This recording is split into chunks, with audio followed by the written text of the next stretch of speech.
Hold that, Liverpool. Arsenal are top of the league at last. I didn't think I'd be saying it after the Manchester City game, but here it is. We are top of the league, 1 point ahead.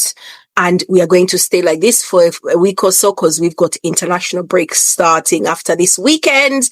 And I am absolutely buzzing. I have just seen Arsenal beat West Ham 2-0. Very steady, very stable performance at the Emirates. We've had some setbacks with an injury to Odegaard, which I'm really not happy about because, we need Odegaard fit. Remember the last 2 games, just the way he changed the Newcastle game and the way he played at Olympiacos. He went into a challenge funny earlier on in the game today. And, he's so fragile. It seems like every small thing he's going to be out. It's probably about time we started thinking about doing more to find a replacement than with Odegaard. Honestly, it's really, I don't want to because I love that guy. I think he's quite creative, but we do need a new creative midfielder. Does anybody have any contacts out there in the midfield, sort of in the midfield market? Do you know anybody? So I think Arsenal are looking for a creative midfielder. So if you know somebody, let us know. So let's have a quick look about just how things played out. In goal, Raya. Do I remember Raya doing anything? I think we nullified West Ham pretty well. I don't remember them threatening the goal too often or doing anything where I thought, oh, this is really of course anything can happen, but I think they were mostly nullified. Jury and Timber again, very threatening, always creating and causing havoc on that right wing, on that fullback position, but really makes a lot of, threatening fullback runs kind of thing. Saliba and Gabriel looked steady. They were so steady. Calafiori played his thing, and then we had Miles Lewis-Kelly come on again. Odegaard, of course, had an unfortunate game, looked really sharp, really good.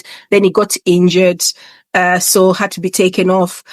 Afterwards, Declan Rice scored against his old side or his former side. No celebrations. I think we all know he loves that. He loves West Ham, but of course, whatever he scored was a lovely goal. Eze had a pretty decent game as well. Saka, Osama, everyone. I wanted him to give that penalty to Gyökeres, but we do need some selfishness in this team. I am fed up of the last few seasons. I am so fed up of how we have been. We are too nice. We used to be too nice. You remember when Odegaard gave Havertz the penalty to try and give him a boost or something to get him going. I mean, we all expected Saka to give Gyökeres this penalty, and Saka was like, it's my ball. I am the penalty taker and I'm taking it. And he took it in his 200th game and he slotted it in. Arsenal 2-0. We are cooking. I'll talk about Gyökeres after this. Leandro Trossard had another game where you're thinking, really tough. He's going through a tough time. Keep playing him till he gets form. Look at what's happening to players. They are limping off. So let's get Leandro Trossard match fit. People were saying, he's regressed. You're going to regress. He didn't play much last season in important, vital games. Let him do it this season. Let him help us grind out these results, not even grind them out. But it was pretty comfortable. But yeah, let him do his thing, but we were pretty good. Victor Gyökeres, how do I think Victor Gyökeres is doing so far in the Premier League? Well, it's very difficult for him at the moment. The way Arsenal play, we've played for 4 seasons without a centre forward. Remember, even our striker, Jesus, he said he wasn't like a goal scoring striker if you've ever heard such a crazy thing.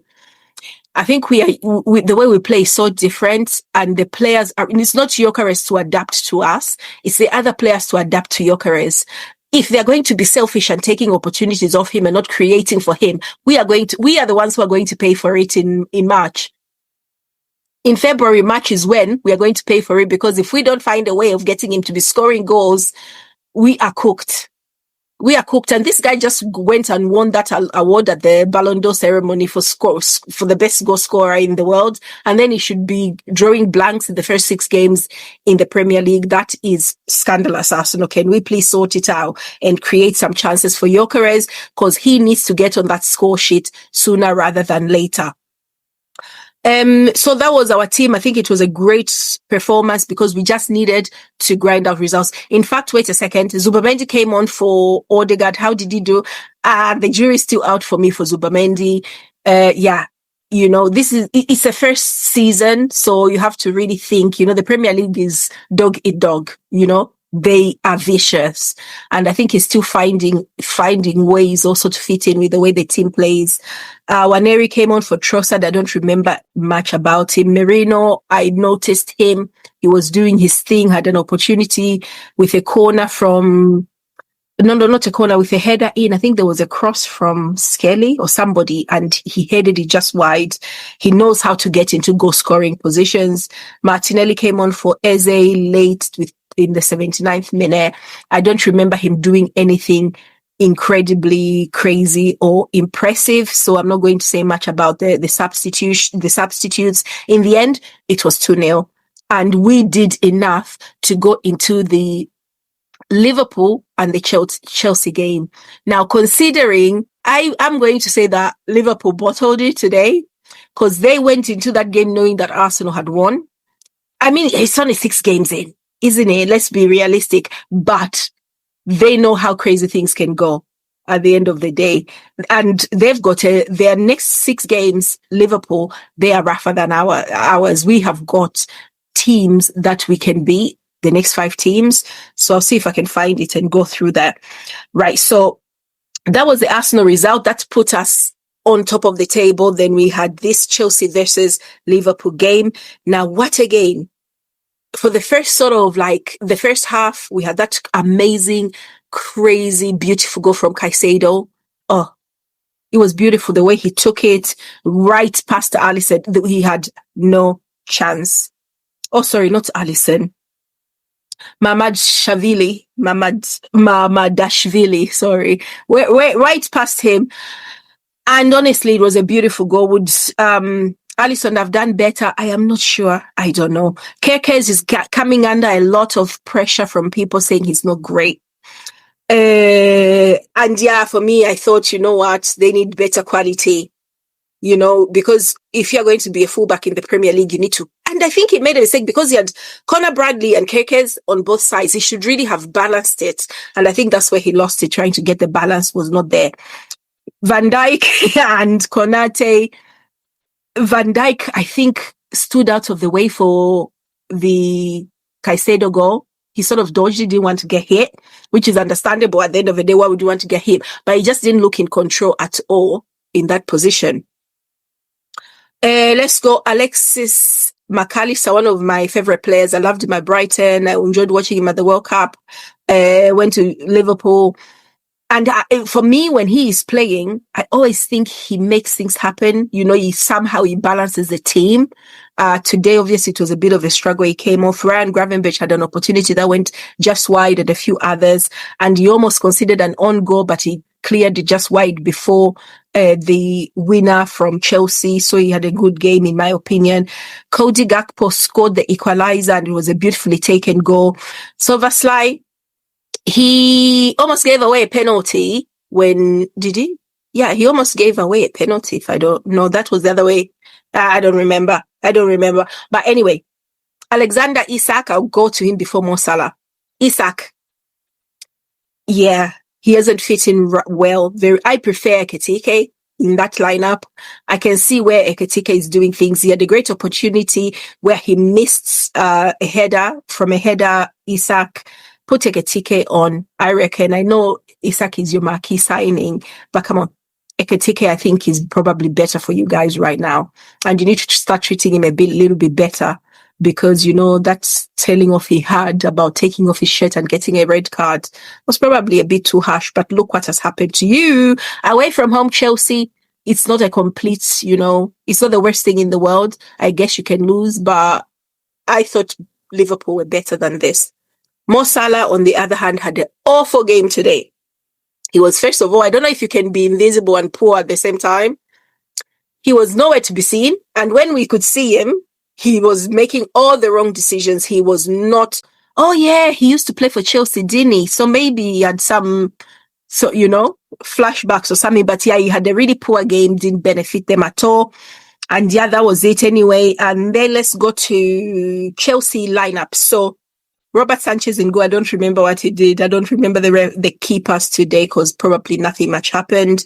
Gusto back for this Badiashile. I noticed him a few times because he looked he's got a very big body, isn't he? Very strong guy, and he looked like he was limping from early on. I was a bit suspicious about his form today, and rightfully so. They took him off. I've never seen a team though that changes fullbacks. Who substitutes fullbacks? But Diashile was injured. He came off injured. But Achapong, not sure why. Cucurella, Spanish international, pretty decent player. And I was discussing as we were watching the game that, you know what, Chelsea seem to have all these players who are not big marquee names. And I was thinking, well, Cucurella, he's probably one of the seniors in that team. Reece James was on it. Oh my goodness. Reece James was on it today. He just was busy. Hey, he's the one who almost gave away a penalty on Szoboszlai. I remember that when he slapped him in the face. It was a slight slap. It's not exactly the same as the one at Galatasaray because I don't think, Szoboszlai would have got to the ball. He was not in a position to do much with it, but it was more like, it was actually against Isak. It was more like a 50-50 thing. They were both grappling. Yeah, it was, Reece James on Isak, and they were both grappling, and then Isak goes down, but it was 50-50. It wasn't a one-way thing like Galatasaray was, although the Galatasaray won, which they gave Gala, it was a very, very generous one, but it was in the end a penalty. Gakpo scored. Szoboszlai, I remember him, got himself a card. No, I'm looking at the wrong side. I'm supposed to be looking at Chelsea. Caicedo, probably man of the match today because the guy was everywhere. Everywhere. He also had a second chance similar to the first goal he scored, which went I think it was saved by the keeper or it went just over the top. He was the man of the match. Pedro Neto, I saw him a lot in the first half trying to affect the game, and he did pretty well. Enzo Fernandez came into some criticism, but yeah, he was all right. For me, he had the opportunity, a corner that went wide, some crosses. Yeah, he was fine. People like to moan. Garnacho was terrible.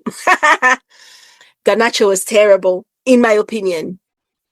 I don't think he made a lot of right decisions today on the ball. He was not getting into the right decisions on the field. And yeah, I think he's still learning, but he's got a long way to go. He was doing the stuff I was seeing wrong at Man U. He needs to find a way to play that's more direct and more decisive. João Pedro, I don't even remember what he looks like. I didn't see him at all, but it doesn't matter because Caicedo came through as well as Estevao. Now, Estevao, you guys, I remember the first game he played, it was like a surprise start. Cole Palmer was injured in the warm-up and he came on and he was a beautiful, very, very direct, crazy game. And he got them the winner in the sort of like with 2 minutes in extra time. In injury time, he got them the winner. And honestly, these are players that you want in your team, isn't it? Let's be honest. Who did he come on for? For Garnacho. Yeah, he is. The minute I saw him, I was like, this guy is Brazilian, isn't he? Even today, I had to remind, is he Brazilian? Is he like Mexican or one of those funny, South American countries you don't pay attention to unless it's the World Cup time? But he is a proper little Brazilian guy, and he has got a nose for goal. Honestly, that winner was so important. It was so exciting. He was in the right position, slotted it in. Beautiful goal, and he won it for everybody, including me, because I am Liverpool watch. I need them to lose a lot more because I think they are due a run of bad results. For the last 2 seasons, in my opinion, they have been the luckiest team in the world, the luckiest team. They've just been, blagging it and getting away with it. But yeah, I need them to lose some more. The other results today, we had Tottenham beating Leeds United at 2-1. Manchester United finally won. They beat Sunderland 2-0, and it was Mount and Sesko, whatever it's called. So yeah, he scored. Who else? And of course, Arsenal West Ham 2-0. Let's see who scored in the. Oh yes, Mohammed Kudus. I love that guy. It's a shame he plays for Tottenham, but I loved him at West Ham. It was absolutely fantastic. I love this guy. So Mathys Tel as well scored for them. Okafor for Leeds. But yeah, no, today has been a very, very exciting game. Exciting day of sport. We didn't have too many games because tomorrow, let's look out for the games that are happening in the Premier League. Aston Villa, Burnley, Everton, Crystal Palace, Newcastle, Nottingham Forest, Wolves, Brighton, and late in the day, it's going to be Brentford, Manchester City. That will be the game to watch. I will be watching it because, yeah, that will be my game. Getting ready for Monday work. So, yeah, awesome weekend. So I'm really, really happy with the way today has gone. Let's see what the table looks like, you guys. Let us see what the table looks like. Oh, look. Guess who's on top of the table? Arsenal are on top of the table with 16 points after playing 7 games. 11 goal difference. Liverpool, 4 goal difference and 15 points. Only a point in it. And they have got Tottenham and Bournemouth are 14 points. And then we've got Palace with 12. And then everybody else. And wait a minute. Palace will be playing tomorrow probably. Who are Palace playing? 1 second. Yeah, Palace tomorrow with Everton. So they might, if they win, they'll go to 16 to 15 points. Yeah, they'll be tied with Liverpool. And Palace haven't lost a game in 19 games, a match in 19 games. So they're going to be trying to, go to 20 before the international breaks. But absolutely sensational from Arsenal. The way we are going, you know what? Arteta is scary, yeah? He is very scary the way he's managed it. When we almost lost to Man City, well, we lost to Liverpool, I wasn't as upset as the draw against Manchester City. Because with Liverpool, it was a special goal and we are scared of Liverpool. Everyone was scared of Liverpool at that point, isn't it? Even if they were not great. But going defensive against Manchester City, who are a team that also, was really upsetting. But it has come good. 7 games in. If he continues improvements, we might stay on top until the end of the season. So I've retracted my retract. Arsenal are winning the league. That's it from me. Thank you guys. I'll talk to you soon.